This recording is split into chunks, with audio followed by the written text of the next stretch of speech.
here we are on site as we observe as the cat waits patiently for their next opportunity for an easy meal.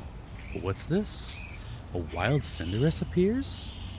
And it also appears that the bat is lingering off to the side.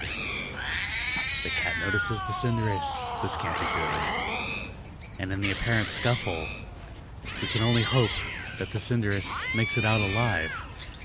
It appears the bat has taken the opportunity to swoop in while the cinderess and the cat are distracted. And as the cinderess goes down, can he win? Can he really make it in this attempted ambush? Oh, the cat can't make it. Neither can the bat. And an amazing turnaround against all odds, the rabbit Pokemon has subdued its attackers and hops away to fight another day.